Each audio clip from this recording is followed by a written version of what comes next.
प्रोनेसिस investor academy के इस brand new video में आप सभी का बहुत बहुत स्वागत है। आप लोग का हमेशा एक क्वेरी आता है कि जिस भी ब्रोकर के थ्रू आपने स्टॉक्स में इन्वेस्टमेंट किया है या फिर म्यूचुअल फंड्स में इन्वेस्टमेंट किया है, तो अगर वो ब्रोकर का जो कंपनी है वो बंद हो जाता है या फिर ब्रोकर किसी तरह का फ्रॉड कर देता है या फिर ब्रोकर भाग जाता है, तो फिर हमारे स्टॉक्स का या फिर म्यूचुअल फंड यूनिट्स का या फिर जो पैसा ब्रोकर के साथ है उसका क्या होगा, जानेंगे ये सभी कुछ इस वीडियो में। अगर अभी तक आपने हमारा YouTube चैनल सब्सक्राइब नहीं किया है और आपको इन्वेस्टमेंट से रिलेटेड ऑथेंटिक जानकारी चाहिए तो आप हमारा YouTube चैनल जरूर सब्सक्राइब करें। सबसे पहले जान लेते हैं कि ब्रोकर्स होते क्या हैं। तो देखिए, ब्रोकर्स इंटरमीडियरी होते हैं जो कि इन्वेस्टर्स को, हमारे जैसे इन्वेस्टर्स को हेल्प करते हैं स्टॉक्स में इन्वेस्टमेंट करने में या फिर म्यूचुअल फंड्स में इन्वेस्टमेंट करने में। तो देखिए, ये तो एक कंपनी है ना, ब्रोकर एक कंपनी है। तो यहाँ पे company 5 years, 10 years, 15 years, 20 years अगर कोई लॉन्ग टर्म के लिए इन्वेस्टमेंट कर रहा है तो कंपनी तो बंद हो सकती है। ऐसा नहीं कि कंपनी बंद नहीं हो सकता है ना। 5 ईयर्स, 10 ईयर्स, 20 ईयर्स किसको पता, बड़ी से बड़ी कंपनी बंद हो जाती है इतने पीरियड में। तो हाँ, ये रिस्क तो हमेशा रहेगा कि जिसके थ्रू हम अपना इन्वेस्टमेंट कर रहे हैं शायद फ्यूचर में शायद कभी वो बंद हो जाए। तो अगर वो कंपनी बंद हो जाती है तो हमारा जो स्टॉक्स है या फिर म्यूचुअल फंड्स है जो कि हमने उनके थ्रू इन्वेस्ट किया है उसका क्या हो। इस वीडियो में मैं स्टॉक्स और म्यूचुअल फंड्स दोनों को कवर करूंगा। तो सबसे पहले हम स्टॉक्स से स्टार्ट करते हैं। तो देखिए, जब भी आपको स्टॉक्स दैट इज शेयर्स में इन्वेस्ट करना होता है तो आप कैसे इन्वेस्ट करते हैं, तो आपको वहाँ पे 3 डिफरेंट अकाउंट्स की ज़रूरत होती है। प्रोसेस समझ लें, अगर आप प्रोसेस समझ लेंगे ना तो आपकी अंडरस्टैंडिंग क्लियर हो जाएगी। आप अच्छी तरह से समझ जाएंगे कि आपके स्टॉक्स को या फिर म्यूचुअल फंड्स को कोई खतरा है कि नहीं अगर ब्रोकर की तरफ से कोई प्रॉब्लम आता है तो देखिए, आपको 3 डिफरेंट अकाउंट्स की ज़रूरत होती है शेयर्स या स्टॉक्स में इन्वेस्टमेंट करने का। एक तो आपके पास बैंक अकाउंट होना चाहिए जहाँ से पैसा आप ट्रांसफ़र करेंगे। जैसे हम सेविंग्स अकाउंट से अपना पैसा ट्रांसफ़र करते हैं तो एक सेविंग्स बैंक अकाउंट चाहिए। दूसरा, आपको एक ट्रेडिंग अकाउंट चाहिए। ट्रेडिंग अकाउंट से ही आप स्टॉक्स का बाय एंड सेल करते हैं।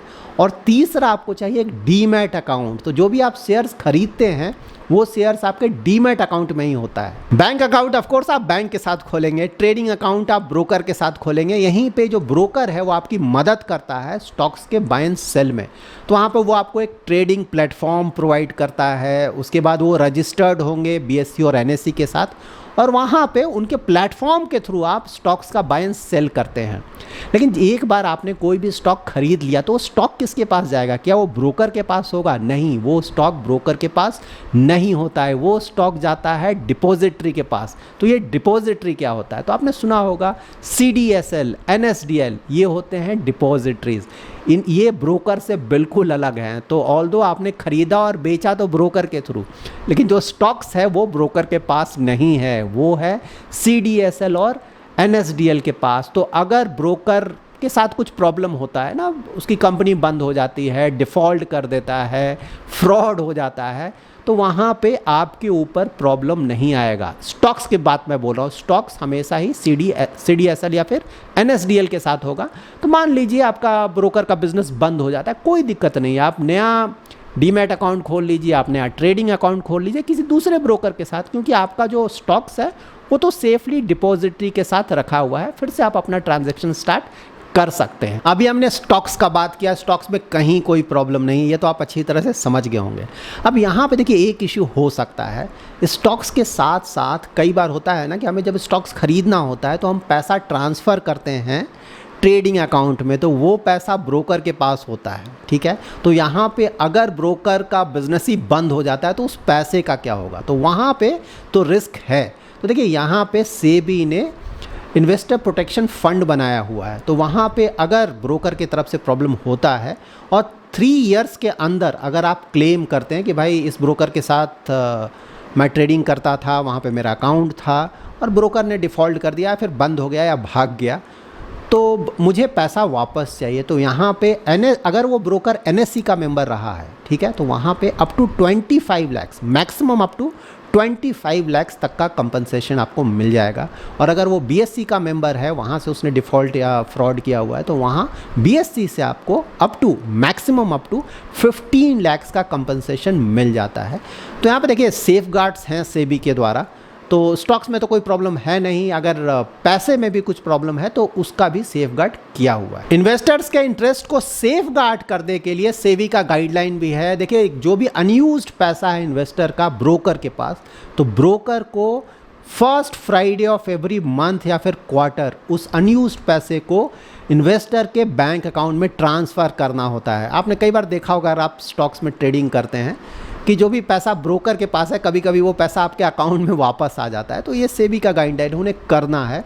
और अगर आप चाहते हैं कि डेली का सेटलमेंट हो तो वो भी आप कर सकते हैं, अपने ब्रोकर से आप बात कर सकते हैं। और आप चाहते हैं कि नहीं, जो भी अनयूज्ड पैसा है वो पैसा डेली मेरे अकाउंट में वापस आ जाए, तो वो भी आप कर सकते हैं। डेली कर सकते हैं, मंथली कर सकते हैं, क्वार्टरली कर सकते हैं, ये आपके ऊपर डिपेंड करता है। ऑफ कोर्स इसके लिए आपको अपने ब्रोकर से बात करना होगा और उसके बाद आप कर सकते हैं। नाउ हम जान लेते हैं म्यूचुअल फंड्स के बारे में। तो देखिए, म्यूचुअल फंड्स में जब भी आप इन्वेस्टमेंट करते हैं तो अगेन जो ये ब्रोकर्स हैं, इंटरमीडियरीज हैं, ये आपको एक प्लेटफॉर्म प्रोवाइड करते हैं। उस प्लेटफॉर्म के थ्रू आप म्यूचुअल फंड्स में अपना इन्वेस्टमेंट करते हैं। तो जब भी आप इन प्लेटफॉर्म से म्यूचुअल फंड यूनिट्स खरीदते हैं तो वो जो म्यूचुअल फंड यूनिट्स है आप इस ब्रोकर से नहीं खरीदते हैं। ब्रोकर सिर्फ आपकी मदद करता है उसे खरीदने में। आप खरीदते हैं म्यूचुअल फंड कंपनी से, और जब बेचते भी हैं तो आप म्यूचुअल फंड कंपनी को बेचते हैं। यहाँ पे ब्रोकर के पास म्यूचुअल फंड यूनिट्स नहीं है, वो सिर्फ आपकी हेल्प करता है खरीदने या बेचने में। तो मान लीजिए ब्रोकर भाग गया या फिर उसका कंपनी बंद हो गया, फ्रॉड कर दिया, इससे कोई फ़र्क नहीं पड़ता है, क्योंकि आपका जो भी यूनिट्स है वो आपने म्यूचुअल फंड कंपनी से खरीदा है। तो मान लीजिए आपका ब्रोकर चला गया, बंद हो गया, तो आप डायरेक्टली म्यूचुअल फंड कंपनी के पास जा सकते हैं। आपके पास फोलियो नंबर होगा, अगर फोलियो नंबर नहीं है तब भी आपके पास पैन नंबर तो है। तो अगर आप पैन नंबर भी अपना कोट करेंगे तो उस आपके सारे इन्वेस्टमेंट जो डिटेल्स हैं म्यूचुअल फंड्स के वहाँ पे रिफ्लेक्ट करने लगेंगे। वहाँ पे आप बाय कर सकते हैं, सेल कर सकते हैं। उसी तरह से म्यूचुअल फंड कंपनी के अलावा भी अगर आप जो रजिस्ट्रार्स हैं, RNT एजेंट्स जिसे हम बोलते हैं, जो कैम्स और के फिनटेक, उनके ऑफिस में भी जाते हैं अगर आप, तो वहाँ भी आपके इन्वेस्टमेंट के सारे डिटेल्स मिल जाएंगे। वहाँ से भी आप ट्रांजैक्शंस कर सकते हैं। तो अगेन, स्टॉक्स हो या म्यूचुअल फंड हो, कहीं भी कोई कंसर्न नहीं है। हाँ, अगर आप किसी ब्रोकर के साथ अपना इन्वेस्टमेंट स्टार्ट करना चाहते हैं तो ऑफकोर्स देख ले कि वो जो ब्रोकर है उसका सर्विस अच्छा हो, उसका जो प्लेटफॉर्म है वो अच्छा हो। ये चीज़ें ऑफकोर्स हमें देखनी चाहिए।